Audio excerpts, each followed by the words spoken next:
As part of our information gathering process, the other thing that we did was we asked the Urban Land Institute, which is a nonprofit 501c3 organization whose mission has to do with land use and building better cities, to come and help us take a look at the intractable problem of the Civic in post-redevelopment years. The panel members are all volunteers, and we had a wonderful panel that was actually chaired by our former city manager, John Alschuler. Many of you may have attended the presentation that they made or seen the PowerPoint online, but I'm going to summarize some of the points that they made. This was after an intensive briefing book, and working from that and a couple of days of interviews and on-site tours. The first thing they started with was that it's important to save the Civic Auditorium. Not that it makes economic sense. It doesn't make any economic sense. We could, for the same amount of money, build a much better facility. But because of the amount of pride and history and symbolism that the Civic Auditorium represents, it's important to save it. They also said that there's no silver bullet. I keep hoping for a magic rabbit or a silver bullet, but in all the years I've been working on this project, I haven't found one yet. But fortunately, we're in a position that we have options in terms of how we're going to move forward.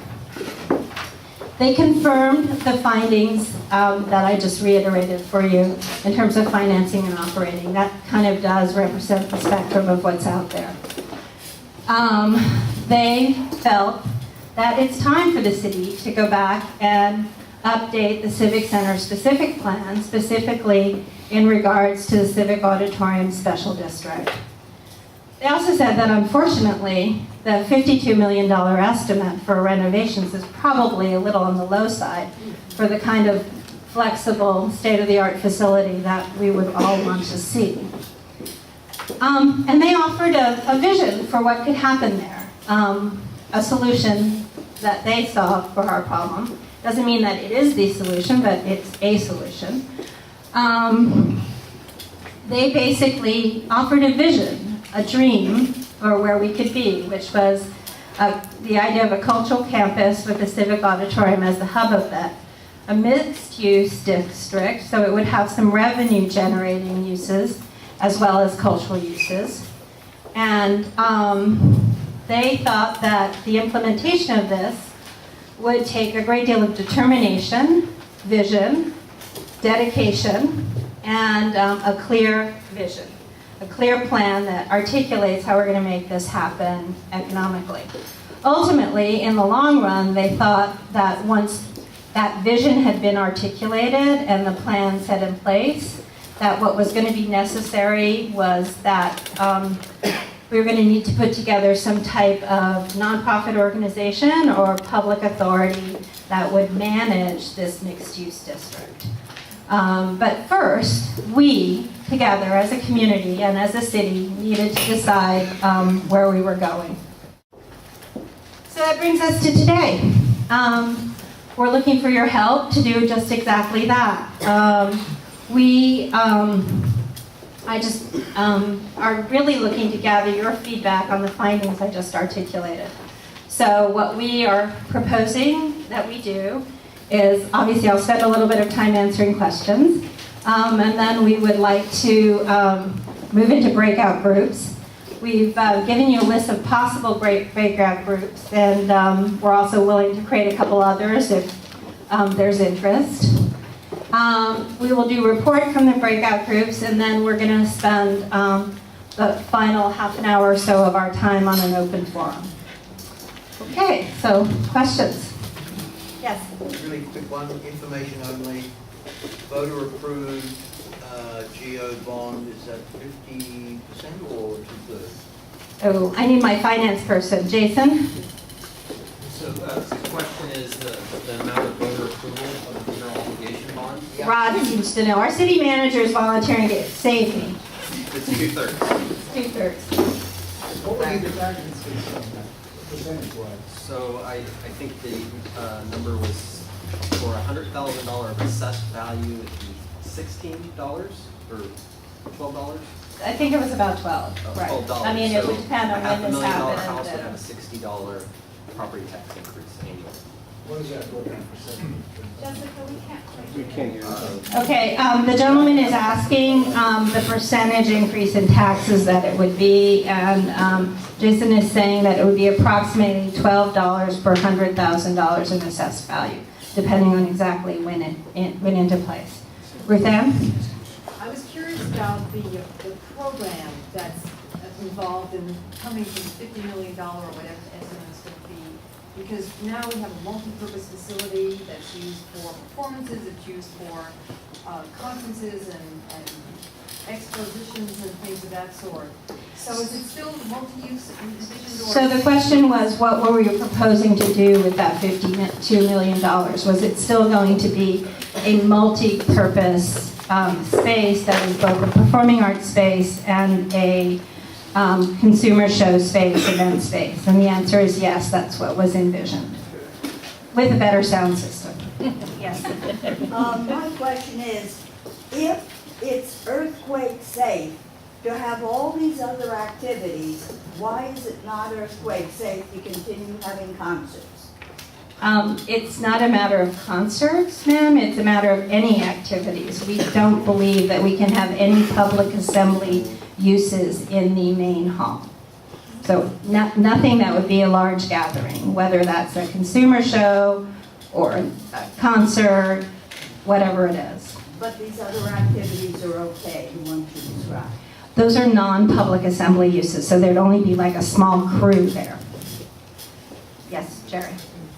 Yeah, it sounds pretty good. Has anybody contacted the architect Welton Beckett's son, Bruce Beckett, that's in the area? And I remember, Ruth Ann Lara would probably remember when he and Welton Beckett's granddaughter came to the Landmarks Commission to help get it landmarked almost a dozen years ago. And I did speak with him on the phone, but has anybody in the city contacted him to get his support? Because it seems like that would add to...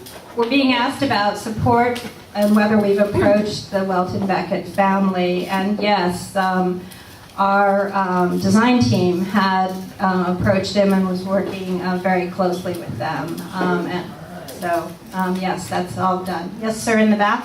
Yeah, has anybody talked about, anybody seriously about naming rights? No, at this time we have not talked about naming rights. It's not something that the council is currently looking at. Maria? Voting of bonds will require a vote. Being asked if floating a bond will require a vote of the public. Yes. Can we describe the vision of the place, particularly as a cultural center, and really float a bond that will cover The question is, can we describe the vision of the place and really float such a bond that would cover all of that? I think that's one of the questions that we're here to ask you tonight. We want your feedback on, and that's again part of the process. Yes, ma'am? What if other communities faced with perhaps similar situations done successfully? I find it very interesting and potentially exciting to have a new kind of public-private partnership. I'd like to know that other communities have done it while still retaining their own character for the events and not completely been taken over by one side or another. I think that's a great question, and I don't have an answer for you yet. I think that would be part of what we would want to research if we were to move forward in that direction, but it's a great comment. Thank you. Michael? When you do the staff report to look at changing the zoning, to change it from open space to something else, how would you talk about the loss of that open space versus what goes to the open space element, the value of the land, as currently at what it would cost to replace that open space, and would you also look at trying to have a one-to-one correspondence and make up the loss of open space somewhere else in the city, as council would evaluate such a major change in the zoning? I think those are all great possibilities and certainly ones that you should suggest tonight. I don't think we're that far along.